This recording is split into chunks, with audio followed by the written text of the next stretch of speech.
First of all, please don't go to the Freedom 250 4th of July event in Washington, D.C. on Saturday.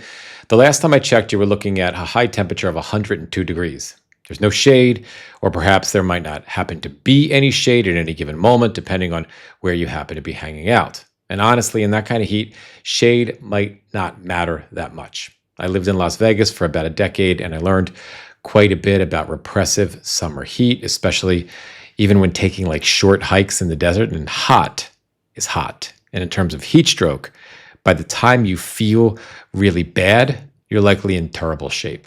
And yes, it's imperative to stay hydrated and follow all precautions if you do go. But in this kind of heat, the humid type of heat that we have here in the Northeast, which is more repressive than the dry heat in Las Vegas, hydration alone isn't enough. It never will be. And if you're going to be out there for hours and hours, there is no universe, there is no planet at least, where it's going to be worth the risk. And nobody's going to be there anyway, so don't go. And also the village idiot, he's not scheduled to speak, Donald Trump, until 9 p.m. Not that anyone who's watching any of my videos are going to see Donald Trump anyway. But if the buffoon really does show up in the heat, which I'm quite skeptical of, I don't think he's going to, unless they can figure out some way to hide an external cooling system on the podium, he's not going to last very long either. He won't survive out there. If there is some way to keep him and to keep that oversized wool suit and his fat red tie comfortable, they're going to have that contraption if such a thing exists, and they're going to have to hide it. They have to hide it because the goal is to convince his supporters that he's one half Jesus and one half Superman, that he's immune to the elements and he's worthy of continued worship. Anyway, as of now, he's scheduled to speak from 9 p.m. till 11 p.m. That's 2 hours of the village idiot babbling on incessantly. Then the event planning geniuses, they have the fireworks scheduled to start at 11 p.m. I mean, guys, why not midnight? Make it historic, right? It's just another hour. Why not keep all of Washington, D.C. awake while no one in their right mind is outside watching the idiotic circus? Anyway, don't go. Don't go. I can imagine folks who just don't know any better or don't want to know any better out there for hours and hours in the blistering hot sun all day, and then sweating it out through the hot night, waiting for Crazy Pants to finish rambling. And then finally, the fireworks. It's unsafe, and honestly, I don't want anybody to get sick. I don't care what side of the politics you're on. And speaking of this thing, speaking of Freedom 250, as it pertains to July 4th and all the ongoing celebrations, the whole endeavor, all of it, is just another massive Trump grift, a laughable, if not catastrophic con perpetuated by the village idiot himself and the white nationalist lunatics around him. Let me correct that statement. Donald Trump is far too dumb to have come up with the alleged conspiracy that is Freedom 250. My guess is that it's the brainchild of the Project 2025 parasites who originally figured out how to attach themselves to Trump's second term, then to his crooked presidential campaign, and then who managed to evolve into the festering leeches that they are now, who've all but taken control of the White House policy machine. Now they effectively manage their host, Donald Trump, the current U.S. president. He operates as their mentally unstable, cognitive declining, useful idiots. So what's the conspiracy?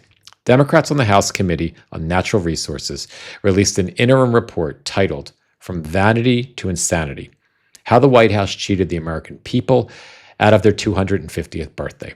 You're likely to hear much more about this in the coming days and weeks, as it's another massive, epic Trumpian scandal. It's not as egregious, my friends, as the Epstein cover-up, but it's typically awful, it's utterly corrupt, and it's as disgusting as it is stupid.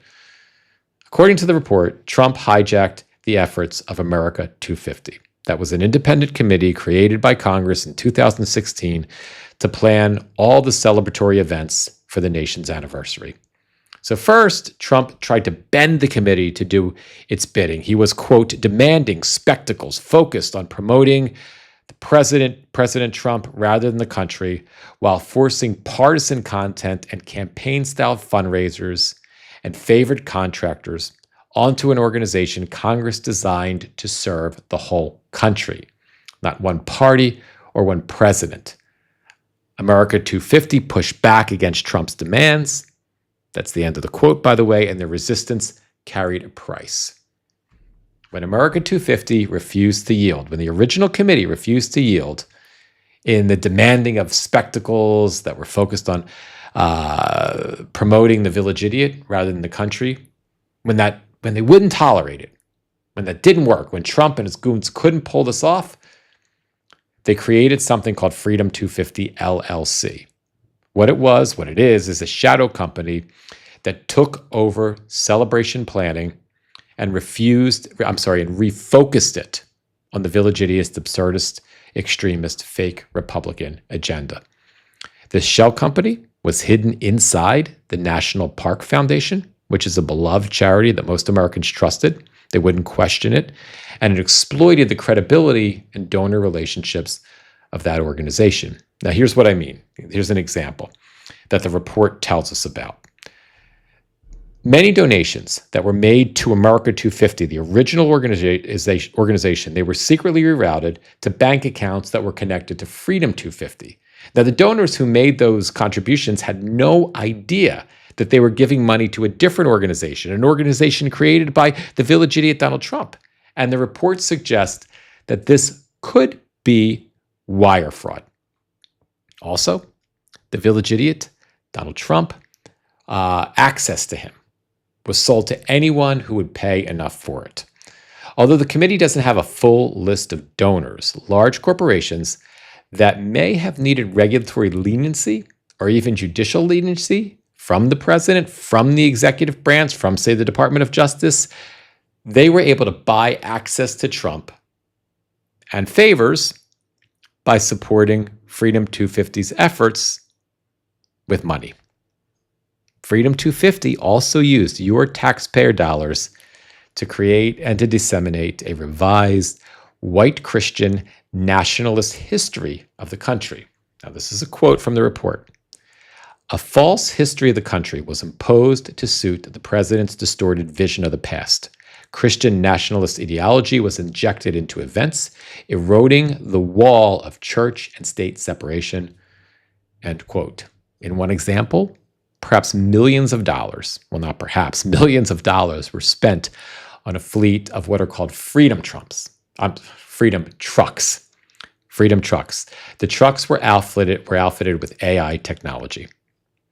There are, this is another quote, 6 mobile museums featuring content developed by PragerU and Hillsdale College. Their content was largely written by a guy named Matthew Spalding, who runs Hillsdale College's Washington program and, most importantly, directed the 1776 Commission, a racist commission that was designed to rewrite revisionist history. For example, say that slavery wasn't all that bad. It was a jobs program. I'm going to say the trucks, though, that were sent by Freedom 250 to schools around the country to deliver this Christian nationalist revisionism, this nonsense and straight up historical fiction. Well, according to the report, quote, they were financed by a $10 million taxpayer-funded grant from the Institute of Museum and Library Services, end quote. You paid for it. As I said, those trucks had AI-generated technology. There was an AI-generated version of George Washington saying that our rights are a gift from God. That is something that Washington never said. There is no record of him ever saying that. And the trucks also perpetuated anti-Semitic lies that are typically found in Christian white nationalist revisionism. Here's another quote from the report. A display on supporters of the revolutionary cause credits Jewish merchants funding the cause while omitting that Jews fought and died in the war, echoing 2 anti-Semitic tropes that Jews financed rather than fought, and that they fled from danger, end quote. One exhibit, also another one, said that the legendary boxer and prolific American Muslim Muhammad Ali disavowed Islam. That's bullshit. It's not true. It's a blatant lie. Ali never did any such thing. He was a proud, outspoken Muslim. So guys, this is just the tip of the iceberg. If you're interested, go to the Natural Resources Committee Democrats website. Just Google it. There's a link to download the full report. Read it for yourself. It's just, I've only touched on it. It's just another example of how corrupt, profane, and utterly idiotic all these people are. Trump is both the imbecile that these Christian nationalists use to effectuate their efforts to replace U.S. democracy with a warped white Christian political agenda, and he's also a partner in a massive money-making Ponzi scheme that is now the entire executive branch, or at least the executive leadership of the executive branch of the U.S. government.